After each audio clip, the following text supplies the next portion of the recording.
who are no longer with us.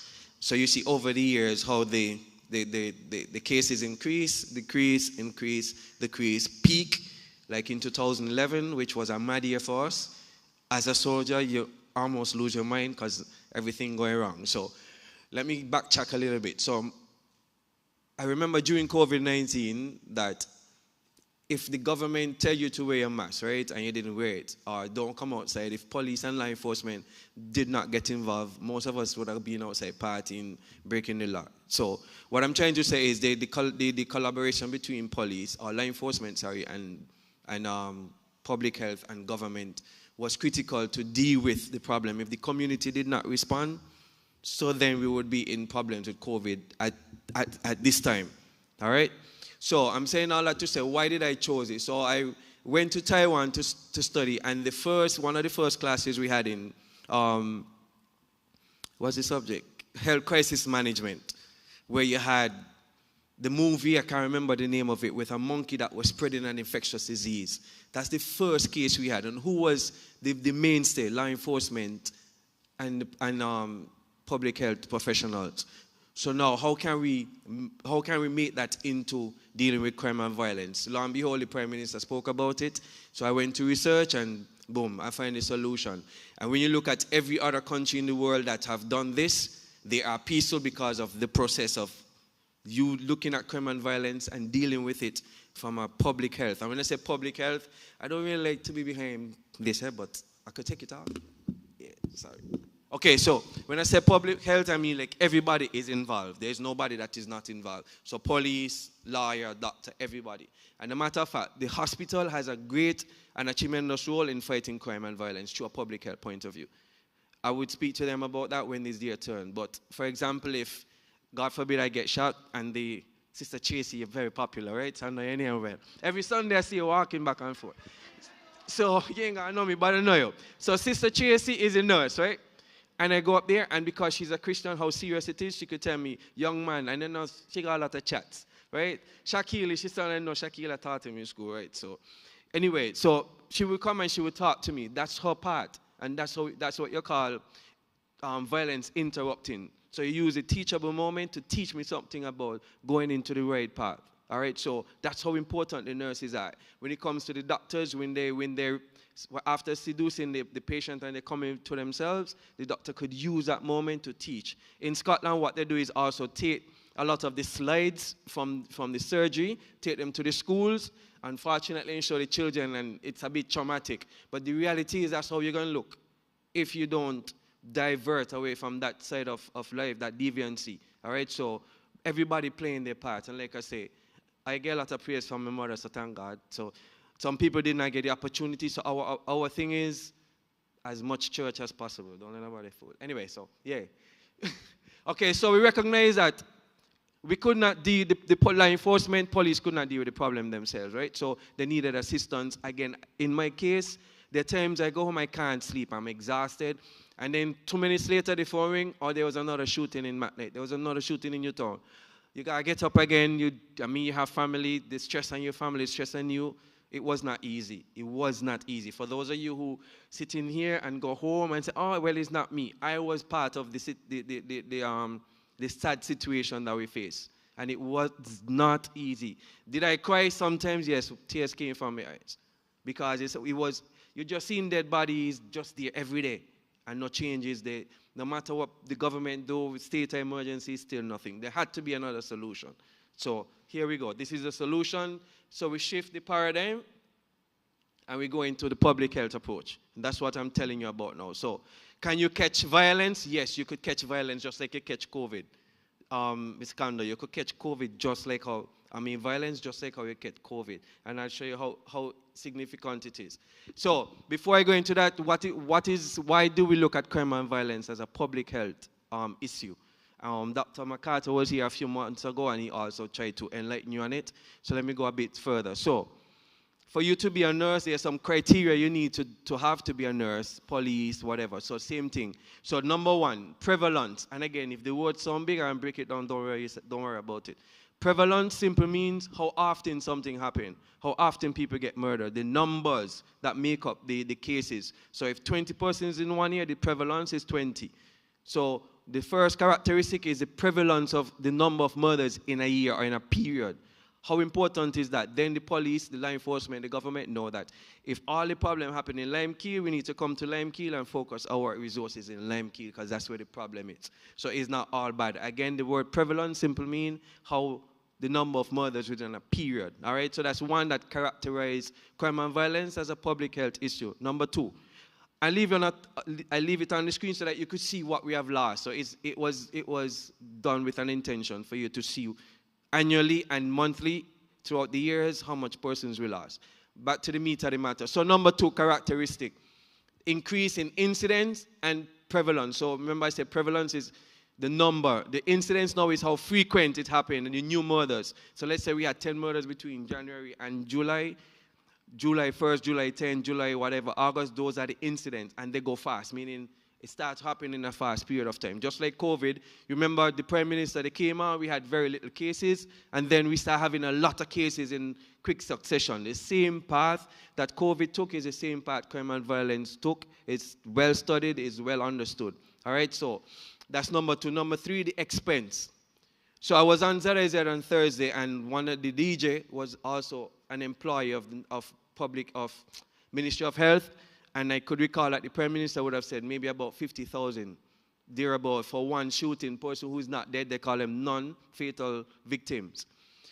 And the guy said, no, when I was there, it's almost $100,000 just to keep somebody alive. That's how expensive it is. So if we could reduce that number, imagine the money that we could do. We have a lot of schools that need to be repaired, need to fix, need programs we can put in place. So if we could reduce that number, that would be very good. So the cost and burden on the country is very, very high. And number four, the most important thing is it is curable. So we see how we dealt with COVID. Nobody in here wearing a mask anymore, but then we had to wear a mask. We adhered to the instructions that were given by law enforcement and the government at the time, and we followed it. So I'm giving you some instructions, and I'm asking you to follow, meaning to help where you can, to help to change and mitigate any deviancy or deviant behavior, bad behavior that you see happening, and don't leave it aside. Children like rough people. When my mother used to I used to get a lot of licks. So, and children like that, don't be fool that you say sit down and beat. No, they're gonna listen. They don't mind children. Children like rough parents. All right. So those are the four characteristics, which determine that yes, crime and violence is literally a public health issue. All right. So now we see I bring you back to COVID. So how was COVID spreading? You have what you call the agent, the host, and the means of transmission. So you had the agent, you had the two types of similar, the same thing, two types of viruses. You had COVID and I think is NRHR. All right, so you had the coronavirus, two coronavirus, one known, one unknown. What is that in crime and violence? The gangster and the gun. Same two, same trend. Now you have the host. You have who's carrying the virus. You had the bat, right? Who's carrying it? Your son, my daughter, those who are at risk, those who see somebody getting shot and figure, before I tell the police, it's easy for me to join the gang so nobody call me a rat. Because you know how the streets stay. You know how it go, right? Snitches must get stitches. All right, so before I inform and get stitches, let me join the gang. And from the USAID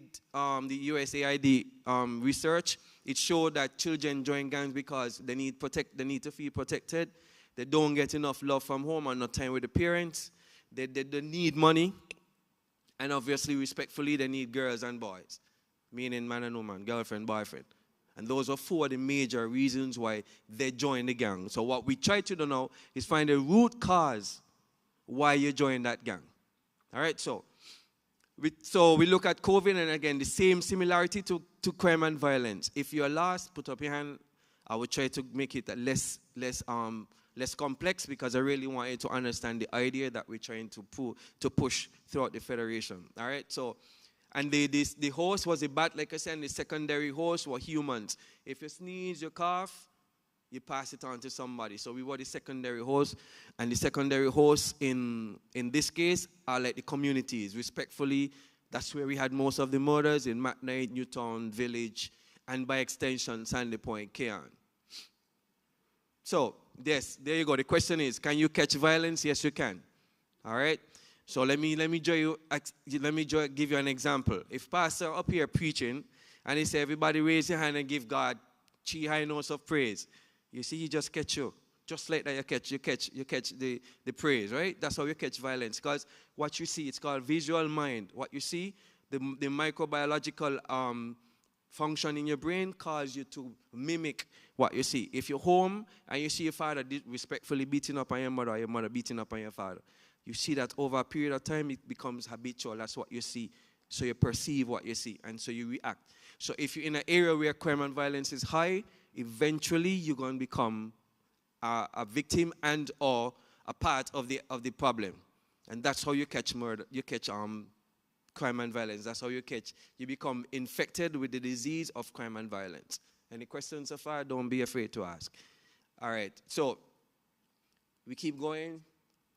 So there you go. So if what this is showing, the lower, the ability to copy something. Sometimes pastor in church and they say, so I give me an amen, otherwise you're going to be here long. And Sister Tracy, I'll make sure she say amen so we could go home. So, all right, so I'm trying to say that because it's low, the response is low. All right, the same thing. If the copying ability is high and they see a lot of it, then the chances of murder within that community is going to be very, very high. All right? And here's an example. The copying is low. You have a little boy walking behind your father and your uncle, and you see do exactly what you see. 10 years later, he's still going to be doing that because he's copying what he sees. All right? Now, more children, you see what they're copying? That's what we are facing today. This is what they're seeing. This is what they're copying.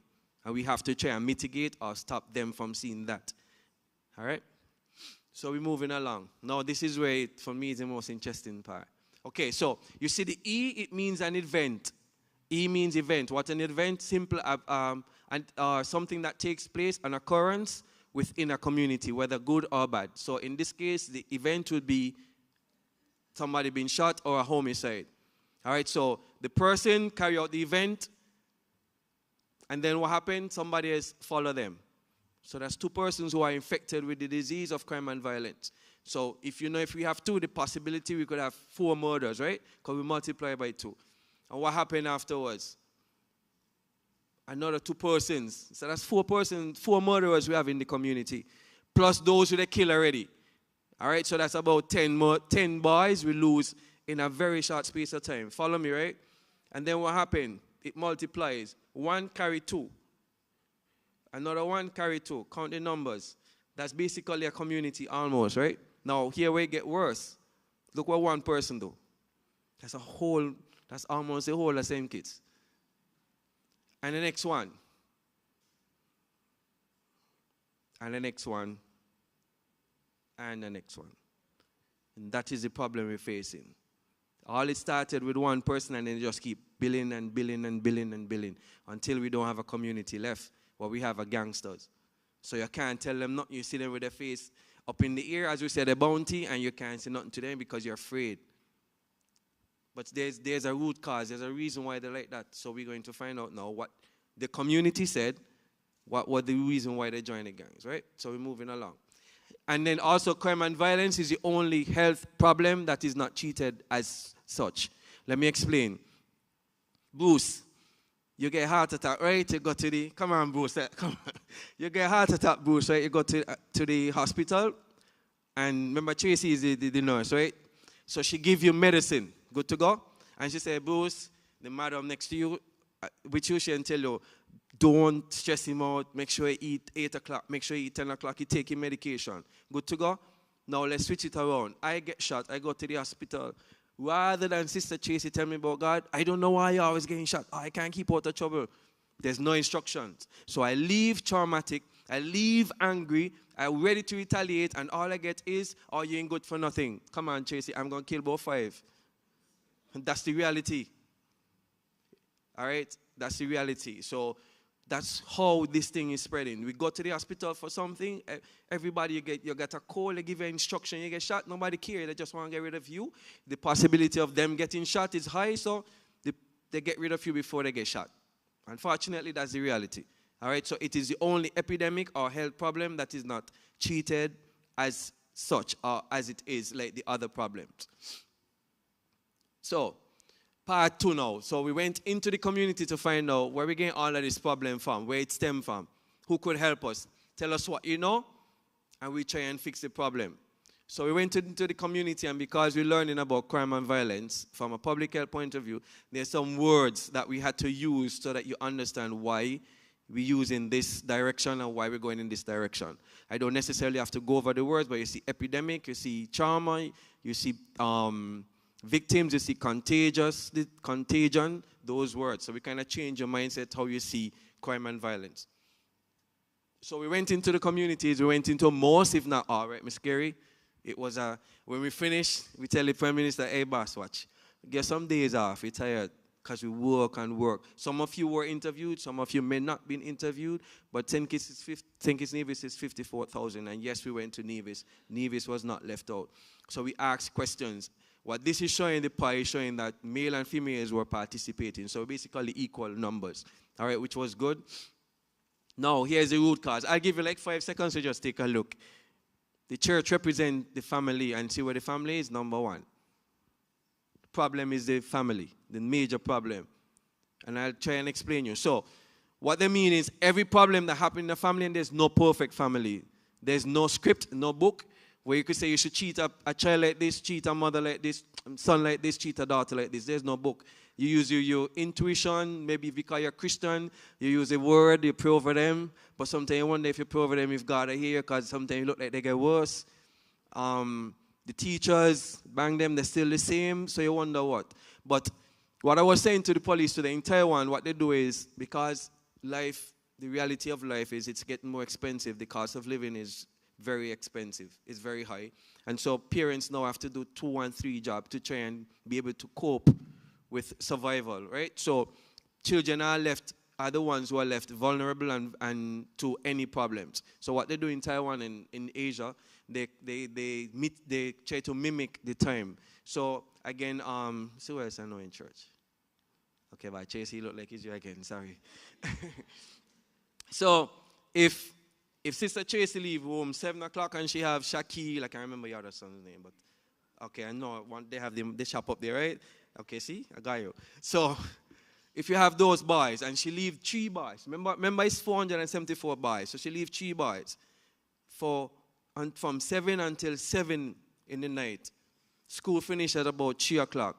She has 4 hours, nobody looking after them children, nobody guiding them children. The possibility of them being deviant is high. So what they do in Taiwan is try to create an environment where you could go to do something, whether it's sports, school, music, some kind of community service, in order to deal with the period that the parents are not at home, and it's something that we're looking into right now. So sports and schools are starting to make changes. And for example, what also the Prime Minister is adamant about is that nobody getting suspended again. So you get suspended, Xavier, and anybody else, you ain't going to go out to the school and go home now. They have a program now where you meet with specialists, whether it's family specialists, family counselors, mental health specialists, in order to help you deal with the problem, why you get suspended, what is wrong with you. And you find out maybe they didn't eat, maybe they don't know when last they see their parents, maybe they don't have any proper way to sleep. We have a lot of issues that people don't talk about, and everybody has some sort of trauma, be it large or be it small. It could be small, it's still from something. Whether you lost a parent, you lost a loved one, something like that. So the Prime Minister has been adamant about not letting children out of school any longer when they are suspended. Let them stay in school and get some kind of help, all right? So you see, you have the job opportunity, which is number 2. We're working on it. We were there in town on Friday. And one moment. So we were in town on Friday, and we were working on job opportunity. I'm going to show you the next slide, which is very interesting. And it shows you the communities and what they need from the government or from the security, or what they're lacking in the communities, why their murder rates could be high, or contributing factors to some of the issues that they have. So, and you see number 3, peer pressure, and the children today are going through a lot of it. All right? And so we need to really give positive conversation talks to your children. Rather than tell them they're stupid, let them know they're beautiful, they're handsome, they're intelligent. Give them positive word. Because eventually they're going to fall into what you tell them. Again, they're copying, they're hearing it. All right, mommy think me ain't nothing. Well, I'm going to show you me ain't nothing. And there's a song, Calypso song, that said, mommy, don't bother to come. I don't do everything too late. Don't waste your time. Come look for me. So, what I'm trying to say is, just tell them positive things. Even sometimes you want to tell them some words, some French. So, mommy used to say respectfully, you follow what the bull refuse, right? God knows what that is. But yeah, tell them you want to tell them some French, but before you tell them that, remember the consequences of what you say. The earth was created by words, not by nothing else. Let there be light and there was light. That's it, right? So what you say could impact the children. So we go again. So here it is. It's a heat map and it shows you. So what we do, we put it in the system. The system gave you some communities and some parishes, and it shows you like which community needs more persons who are without job, communities who have family problems. Anybody here from Sandy Point? Jesus, we have problems in Sandy Point with family.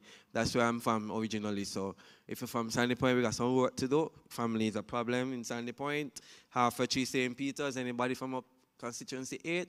We have some issues up there with family, so we need to work on it. It sounds funny, but the reality is that's where we need, the prevalence in those places are high. That's where we need to focus on. So family counselors were trained by the government. Mental health specialists were trained by the government in order to assist in the changes of that problem that we have in front of you. And then now, the meat of the matter, solutions. What percentage the church has? 11%. All right, 11.3%, thank you.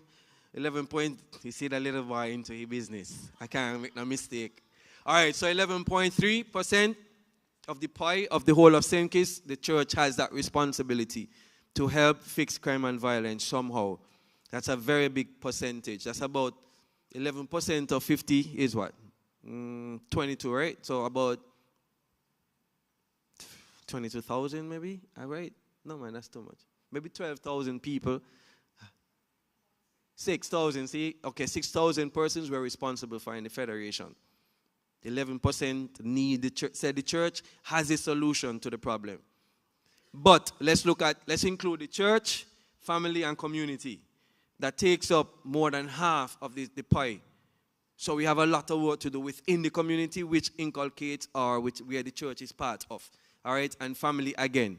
So they say if we don't have better families, we don't have better church. And one of the problems they said with churches, and again, I speak without any ulterior motive, so I have no disrespect to anybody, but they said church persons are very condescending. Miss Carey was there this morning when I said that to the police because somebody asked, what do they mean? So what they're saying is when you go to church, rather than you feel accepted, you feel neglected. Sometimes it could be their subconscious because they know the unfortunate situation that they might have faced, and they feel like people know, because Kittitians always know, and they feel like they're pointing a finger on them, so they feel really bad. In other cases, that's the truth. So one of the deputy commissioners said that this guy went to church, him and his madam, and his phone rang. First time to church, all right? Yeah, first time to church, right? And the phone rang. The church members looked back at him with a disdain face, like, yo, why your phone ringing? You in church? Your phone should be on silent. And the lady, he said, gave him an elbow. Turn off your phone. He left, he never returned to church. Here's the sad part. He went to a bar the following day. While he was going, he knocked somebody's drink over. He remembered what took place the day before in church, so he was paranoid. So he started, sorry. The guy told him, no, mate, it's fine, I'll get you another one. Somebody came over and cleaned the floor for him. You know what that means? He always in the bar. So the church lose a soul. All right, so you see how copying is? So if he had copied the good behavior from church, he would have stayed in church, right, Chasey? Yeah, man. So that's how that's for me, that really made sense. Like, so that's what person said in the community, and they also said that the church doors are always closed. Sometimes they want to go in and just meditate, and there's no. Of course, you don't want them to vandalize the church. It's a very difficult thin line between crazy and sane, right? So it's very difficult, but they say sometimes people say, I can't go to church, it closed, the church is always closed, the school always closed, the basketball courts, them always lock up, whatever. So, yeah. All right, so And then the other thing is police and government. You see, they're very small on the pie, very small. You put it two of them together, they're about 30%. We still have 70% of solutions that has nothing to do with government and police. So basically what people are saying is the problem is ours, not the government, not the police. We got to fix the problem. Fix with homes, fix with communities, and then we're going to have a better society. All right? So the third phase is what happened after 90 days, the campaign that we had. So we started to do we utilized 3 epidemiological principles. So let me break down what I mean. The 3 principles that make something a public health issue. Simple. I remember explaining you what public health issues represent, the criteria. So 1, interrupt transmission. So how simple? If I tell Miss Conda to shake the lady hand and shake everybody's hand, but I give Miss Conda a virus on her hand. She's shaking the hands and she's spreading it. But let's say she get to Everest. So when she get to Everest, Everest refuses to shake her hand. The transmission is interrupted right there. So from Everest go back, nobody else will get the virus. So the most important part that we have to do is interrupt the transmission. Meaning interrupt children from following bad company. Interrupt crime from happening. Interrupt parents from not being parents. So we have to interrupt any transmission. Is it happening today? Yes, it's happening today. So when there's a shooting or a violent act, we now have violent interrupters who go to the communities, who go to the hospital. For example, the last shooting we had, they went to the hospital right away and to the families, and you try to mitigate the problem as fast as possible. Because we don't want to have tit for tat, butter for fat, retaliation. We try to prevent retaliation. And so you speak to them, what is the problem? How could we help? This is not the way to go. It looked like nothing is happening, but a lot of tables are turning that you're not aware of. So I'm just trying to enlighten you on what's going on and the workload behind what we're doing. All right? And then next, if you interrupt the transmission, what's going to happen? Then they won't be able to spread. If everybody, when the former Prime Minister, Honorable Dr. Timothy Harris, he said, you got to wear your mask. And he said, I ain't wearing a mask, bro. What will happen? Everybody can catch the virus. But the fact that you start wearing masks, and then he said, social distance. When you got to run 6 feet and everybody start shoulder bumping, the spread continue. But if you interrupt it, then there won't be no spread. And like I said, once we get to Everest and he refused to shake Mrs. Conda's hand, then we interrupt the transmission and therefore there is no spread. And then during COVID, we changed norms, right? We used to wear a mask until some people now can't stop wearing masks. Even now at the hospital, it is an obligation to wear a mask to enter the wards, right? So that is a norm that is changed. So we are responsible. If we could interrupt the transmission and there's no spread, then the norms will be changed. And the most important norm that was changed during COVID was mask wearing. So what norm could we change? If we carry positive message like this one, educate persons about the situation that we're facing. And like in Cuba, my first degree I studied in Cuba, and you would see like everything about Fidel. So that's why they like Fidel. Don't fool yourself, Fidel ain't no slave driver, that ain't true. But again, copying, visual brain. Fidel is a good man, Fidel is a good man. Everywhere you turn, that's how the people, so it's going to influence them feeling that Fidel is good.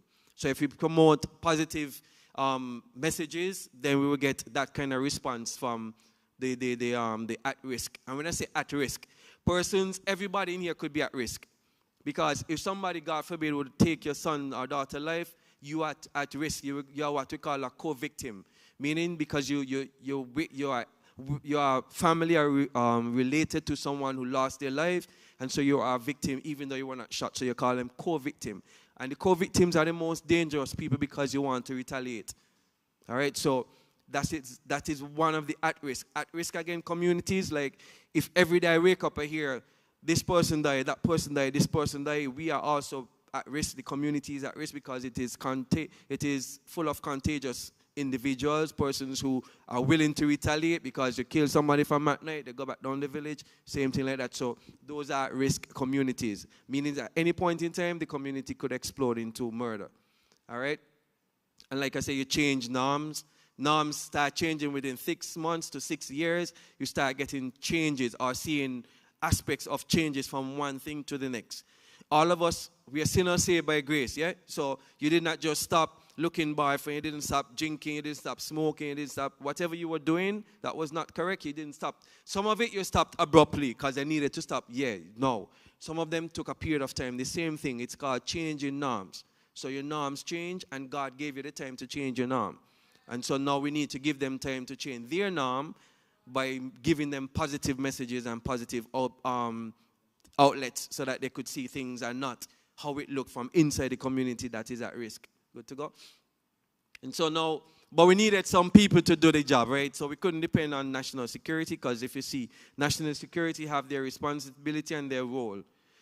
They deal with punitive, so they deal with punishing, beat you up, as people just say. The government don't have the time to talk on a root cause, no police studying on a root cause or nothing, no. So they obviously, national security could not deal with the problem alone. We needed assistance. And so they turned to citizen security, which is us. And so what citizen security is, like Miss Carey may mention, is holistic. So we have Pastor Connor, who is there. Always, when you speak, everybody go quiet, right? So yeah, I must let you know that. So we have Pastor Connor, we have Miss Carey, we have myself, you have members of different government ministries, you have persons from different NGOs, which is non-governmental organizations, like United Nations, we have, what else we have? Chamber, we looking to get, I think tomorrow might take, I'm not sure, hopefully we might take somebody to an interview on freedom from TAG. So we're doing a lot of persons, they're getting students from CFB and from high school to sit in the meetings with us. So it's not just government. Let it be known that it's not government. It was organized by the Prime Minister, but he's not necessarily the force behind it. He allows us to do our work. But for me, the most important thing is there is absolutely no foreigners involved. No white man, no black man, no blue man, just Kittitians and divisions alone. Because you always say, oh, government bringing in people and they don't know the culture. Well, it's local people giving you what you're getting today. No, absolutely no foreigners involved in what we're doing today. So I just wanted to make that clear. All right? So citizen security, we focus on the well-being and the safety of the community. All right? That's the most important part. It doesn't matter whatever it is. If we have a hurricane, God forbid, and we have a water crisis, people start getting sick, then citizen security go into work and we start searching what are the root causes, just like I did for crime and violence, and we look for solution. So whatever is the problem at the time, that's what we focus on. All right? We're almost through. All right. Now this one deserves, like in church and Father's Day, a round of applause. You see where we were? 2024, and look how we are today. 2025, you only have 3 murders in comparison to 15, right? So your prayers have been answered, and whatever else the church is doing and everybody else is doing, government, police, army, customs, immigration, is just a lot of work involved. All right, so this is the results we have today. This is where we are today, from a peak of 15 to 3. All right, 2 of them could have been avoided. Unfortunately, I don't know about the other one, but 2 of them, I wish they were avoided. So we went back in the community, and let me go back. So this was a bit baffling to everybody in the Secretariat, especially the Prime Minister. So he said, you know what, Hance, go and find out what's going on in the community. Why people saying, why we have from 15 to 3, or why from since October till May we didn't have a murder, or April. So I went to find out. And so this is what people are saying. So people are saying, no, it's just that because we're speaking to the police more. We realize that we have a problem and it's going to get worse if we don't start helping. We realize that the amalgamation of all the different entities, amalgamation, let me come off of them big words. So is it joining of everybody, all the different government entities together, NGOs involved, is what creating the problem. It's not us. It can't be police alone. So we ain't taking no praise. It can't be citizen security. It's church, school, everybody involved for this. As simple as it. Music festival just finished. We had no event. We had no unnecessary or unfortunate event. There's a lot of people who are behind it, right? So it put in a country in a good position. But the most important thing, don't let nobody take away peace, because we don't suffer, 20-something years of pain and suffering. So I'm asking you, and those who are listening, however you're listening, do all you can to make sure that we keep our peace so people can start, have fun and enjoy themselves, leave the door open by accident and don't feel violated. Whatever it is, we're going good, so let's keep going. All right? All right, so and then 76% of the people saying that the public health approach is working. 89% of the persons want to be involved in preventative methods or programs. You see, 53% of the people saying, yeah, we're reporting activities, from almost 0, because people didn't trust the police no more. So now we're going to 53 of the federation, percent of the federation, saying this. All right?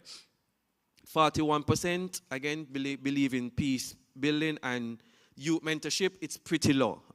So we need to improve on youth mentorship. We need more persons to mentor our youths so that we could get the numbers even higher. Again, this is not fake. This is from the public. So how does it help the community? It simply says safer neighborhoods. So safer neighborhoods mean communities you're able to feel free. You can walk down the road whenever you want to. I kid you not. Taiwan and Cuba, after 3, we down there tired from study, we got by 7-Eleven, now we're just banging, we're liming. Nobody interfere with you, nothing. We had that before in St. Kitts, and we're going to get it again in the Federation. We're just going to keep going. And somebody said, I did an interview on ZIZ about last year, and a man asked me a question, he said, but God come in and the scripture said in the last days. So I asked him, I said, okay, so in the last days, so we should just back off and don't worry about anything. Turn me back to whatever happening because the Bible says we can't do that. We're still alive and well. So we have to try and build a peaceful environment regardless to what the Bible said that in the last days we have perilous times and stuff like that. It doesn't necessarily have to be saying it's going to have perilous times. You see what's happening in the Middle East? So what we should do, walk away because the Bible said in the last days? Nah, well for me, no, me walking away. So, and then we improve education, number 2, and schools attendance. So if we have less violence, like in El Salvador, I don't know if anybody knows about El Salvador, which was one of the most murderous countries in the world. When I say bad, it was real. 70,000 people get killed in the past 10 years. And so the president decided to lock up 70,000 bad men. Cut it short. Let me say it simple like that. Yes, he came into power. They killed about 20-something person on a bus, and he had enough. He said, enough is enough. He released the army and the police on them, and he just take up all the supposedly bad men. Even if you had a small tattoo on your hand and it looked like a bad man tattoo, you go in jail. And in the prison you sleep with you and 80 people in one cell, lights over you. They give you meals, maybe you get a piece of chicken now and again, and he said, if I fight, I ain't get enough food, period. Because the country had enough. I don't want us to get to that point. Because again, you and me, a family, we may not know, but we are. So we're smaller, so we want to find a solution to keep the community together. We can't afford to lock up we don't even have 70,000 people in the country. So how we lock up 70,000 bad men, right? So what I'm saying that to say is children, I remember I studied with a guy from El Salvador, and he said, I would never go back. Because when you leave school, you don't know if you're going to reach back home. Many persons gone missing, many persons decapitated. You see them all over the place. Hang up on the roof like trophy. And that's what we don't want. So if we could reduce the crime and violence and the at-risk communities, we have more boys wanting to go to school, more people wanting to go to school. Number 3, decrease in healthcare costs. Like I said, it's very expensive to maintain. And so if we could continue to break it down, reduce it, then the cost of the government would be lower, which would improve on something else. And youth redirect to positive economic contribution. So we have more boys wanting to do more work. I like to work hard, and I'm sure men generally like to work hard. So you have people wanting to do more work because the energy is directed to something more positive. I think I have one more slide, so you're soon done. All right, so this is, if you look at it, from year 1 to year 5, the bottoms is what you call the x-axis. The left to right and the bottom to top is the y-axis. This is very important. So if we continue to educate you over the next couple of years, like they do in Scotland, it was really bad. They used to stab people for fun, all in your head and all kind of thing. They apply this program, and they continue to educate the community every year, every day, every week. So persons starting to change, and over the past 30 years, the murder rate just keep getting less and less, and steady now for the past maybe decades, 14%, which is really good, all right? So the left to right, the number is positive, you see, going up, meaning it is a positive correlation between community and the reduction in crime. The one from top to bottom is a negative one, which means like, if the more I speak to people about this, the more we put in our work, the more we work together, we have less crime. So the crime rate drop. All right? So if you see like this, so the one on the top, we want to keep it going this way. God forbid if we do this, that is what we don't want. So we have to keep preaching, we have to keep doing tag, we have to keep whatever we do and whatever contribution we make so that we could have the one at the bottom the line at the bottom keep going up while the one at the top keep coming down. So the more engagements we have, the more people are involved, the less up chances of crime and violence occurring. And finally, we simple one think it's an area to be the safest country in the world. That's basically what I'm saying. So if we utilize the public health approach, it's almost certain that we will be the safest country in the Caribbean and by extension the world. All right, so basically that was the presentation. I'm grateful for your time and thanks.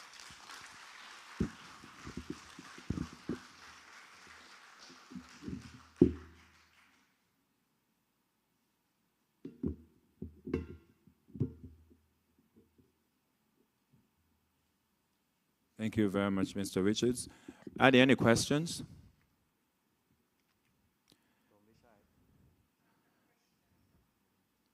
A comment. Somebody didn't come back, so they didn't put the mic, down for me. Mr. Police, I'm wondering how old you are. You've been to Cuba and somewhere else to study, and you look like you just come out of college. So I'm wondering if you're fooling me. That's my question, my only question. I'm impressed. I'm blown away. I'm really blown away by your presentation. What I'm hearing here this afternoon is like what we wanted to hear a long time. Bringing home somebody who said they can stop crime, and then they have a big march in town with school children winding up all over the place was so disgusting. But I'm telling you, you made my year listening to you this afternoon. Thank you very much, and we are supporting you 100%. So yes, miss, I'm 47 years, but I've studied for 11 years so far. So. Good evening. My question, if someone wishes to be a part of the team that is working towards this, how can we get involved? I thought I had it. Okay, so I thought the last slide after this was the Secretariat information, but Miss Carey is there. She can lead you to the information, or your pastor is also here. All right, so those persons can give you the information, and then you email or call, message, whatever. So yeah, see the pastor, he know a lot, don't be fooled, so yeah. Thank you.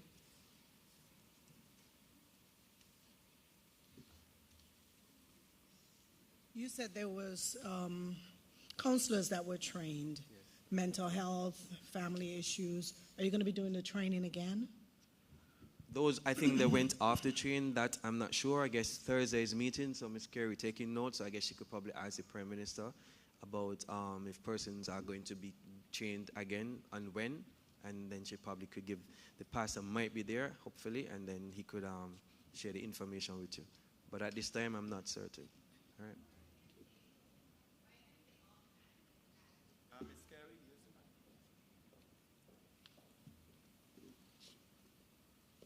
What I can say offhand is that it's a continuous initiative. So where there's training that will be necessary, we are willing to make our trainers available so persons can get trained in the relevant areas. So I would say yes. Okay. So I'm curious. You mentioned speaking with the people in the community. You mentioned speaking with the people in the community. Did you speak with the actual guys or people who perpetrated the crimes? And what feedback did you get from them? What were the main themes of those discussions? Okay, good question. So the perpetrators were dealt with by Dr. Powell, because those were above beyond my training. The psychosocial aspect of it, that was Dr. Powell, where those are incarcerated, and the USAID also did interviews with them. So because I'm public health, I deal with, okay, let me try and break it down. Okay, so this surface, if I have COVID and I sneeze, after 24, between now and tomorrow at this time, and you come and touch it, you could catch COVID. All right? So what I'm trying to say is our responsibility is to disinfect what was left. So whoever the police move, and then we have traumatic people, we find out how many persons are traumatized, what problems they're facing, and then we direct them to the necessary professionals, if that makes sense. So personally, not necessarily. Who I interviewed were persons who were suffering what is happening. All right, so like the families, the co-victims, the children who are playing on the streets. And if you recognize respectfully, look at Matt Knight and Newtown, the two of the best football clubs in the history of the country, they're in first division as a result. Obviously, they can't focus on the football because they're trying to stay alive. So it affected even their performance. In the history, Spurs and Newtown ain't going, it's Spurs Newtown Village. And then they fall down. All right, so that's because they were facing some difficulties in their community. So not necessarily no, but you have those persons who are directed to interview those people. I don't have the training to interview. I'm a soldier, yes, but I don't. I'm punitive, but now I've changed from punitive to more research. So they have persons who are trained who could deal with those. And we deal with those who remain behind and who need the guidance and who need the traumatic treatment. All right? Also, say again? Yeah, during the community engagement, we did that. And also, we have a Spanish and a French based community. And also, a Chinese. I'm not versed in Mandarin. What I am is versed in Spanish and French. So when I went to the Spanish community, it was done in Spanish. Yo hablo bien en español, no necesito hablar en inglés. So I don't have to speak in English. But what happened? If you go to a community and they speak your language, they will give you more response. They would not hold. It's like you go to the States and you see nobody, and you see Pastor Connor, you feel like heaven come down. Because you see somebody, you know, right? It's the same thing. I go to the community, I didn't go in with no English and ask for a translator. They listen to me because I speak to them. So it was easy for us to get their side because they are also involved in murders and gangs, the Spanish and Haitian community, even the Jamaican community. So nobody was left out. All right? I hope that answered your question. All right, next. Good night, Mr. Richards. Good night, ma'am. I remember in June of 2016, when the crime rate was so high, being an operating theater nurse, it was really difficult. Sometimes you just reach home at... Sorry, ma'am, what's your name? Please, what's your name? Nurse Osborne. Okay, Tracy, sorry, you're not nurse again. See the nurse. Yeah, sometimes I just get home like 3 o'clock. I have to go back 5. By the time you get home at 5, you have to go back 9. And then by 7 o'clock in the morning, you're just getting back home to go back for 7. Go back again, yeah. You know, so I thank for this program for my nurses, because I just retired. Yeah, we plan to go to the hospital next. So before Miss Carey speak, when I was doing some research last night, I think it was yesterday in the day, I was reading a lot of the things that the nurses were doing, because I'm always reading something. And I recognize that it's important that we go to the nurses at the hospital and doctors so that they could recognize the important role that they play, they will be playing in this approach. And because, again, I said it from a soldier's point of view, but imagine the nurse. All right, so we were really struggling. We couldn't solve it. We couldn't solve it by ourselves. It was really hard. Sleepless nights, you can't sleep. And I didn't want to say this in church, but I need to get up my spirit. Imagine that you get to a point where you see dead bodies and it doesn't affect you. Period. You have no feelings. In a small society, you go home, you don't even feel nothing. You see, oh, okay, just standing up over the body. Some of them, you see them lose their last breath. Nothing, you don't feel, there's no feeling you have. Because you see it so often, copying, visual, mental, visual brain, you become desensitized towards the whole matter. All right, so it's scary. I just want to share something with you from the family issues, was the number one on the radar for us. From the family issue side, I'm a psychologist by profession. And I want to share something when we went into the communities, what a little girl had to say. And she came over to me and she said, if I tell you something, would you tell my parents? So I said to her, well, it depends on what it is, because if it's alarming, it is my job, of course, to say something. And as simple as it may seem, when she finished talking, I literally got goosebumps. I did not sleep because a lot of things raised in my mind. Is she being abused? Is she being neglected? Stuff like that. She said to me, will you tell my mom what I said to you this evening? I said, depends on what it is. I said, what it is? She said, I just want my mother to get parenting classes. I feel like my mother is passing down what she's used to from she growing up. and she's passing it down on us as her children. So that sent a message that we have work to do in the communities. And those community engagement, believe it or not, the youth, they had a lot to say. They had a lot to say when it comes to parenting and looking at how we can help them. So they are crying, but it's just that they are crying in areas that we can't hear. So that is the purpose of the Secretariat. We are here to bridge the gap. We are here to get the resources. And believe it or not, resources are out there, but it's just that persons don't know where to turn. During the Better Opportunity Fairs, we did not just let everybody turn away. Even they came and we didn't have what they were looking for, we still made that connection. I was able to make referrals, you know.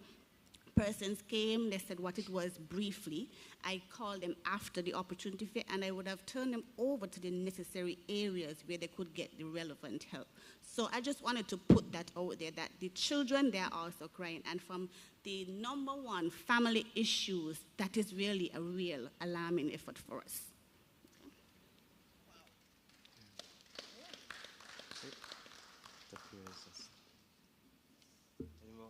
Any more questions? None of the guys asked a question. Remember, it's with Diana, fellas, so don't be afraid to ask questions. So in keeping with the infectious disease theme, because I'm an infectious disease person, Nice. one of the things that is done when you're trying to raise awareness of a particular pathogen that might be spreading is doing public awareness, intense public awareness campaigns. And so you let people be informed of the resources that are available for certain things. And I think that that would be really good if an intense campaign could be done via the radio, the TV, in schools with the younger ones and so on, to bring awareness to what you're doing and the resources that you have to mitigate what's going on. Yeah, that's what we're planning to do, because like I said, the Prime Minister said, even though we're not satisfied with the 3 murders, so we need to continue. And if you think the pastor is here to make sure that I'm not giving you a cock and bull story, right? So he just say continuity. He just wants us to keep going. We're not satisfied with 3. That's 3 new people that we have lost, right? So like I said, sensitization is the most important thing. Remember that, again, let's piggyback on COVID.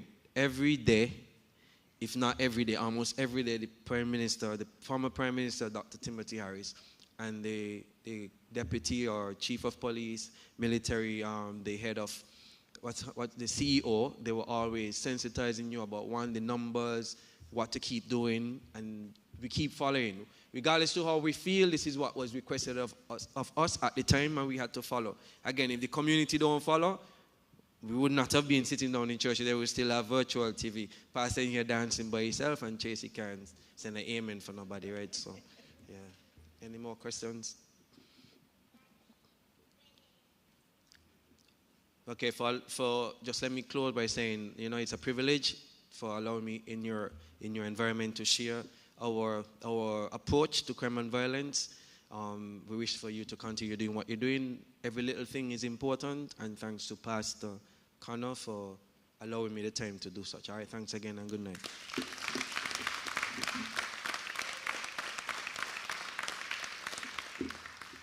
Thank you very much, Mr. Richards, and thank you for participating both in the sanctuary and those of you who are viewing online. And of course, as people of God, I always believe fundamentally that love covers a multitude of sin, and if we would just follow the precepts of God's word, then I believe that we'll be able to do much better. If you love the Lord with all your heart, your mind, your soul, your neighbor as yourself, then I think that we will see a lot of change and transformation in our society. And so as we continue this engagement, let us not forget the most important part that we play. If you see a brother standing by the road, you got to try a little kindness, show a little kindness, shine your light for everyone to see.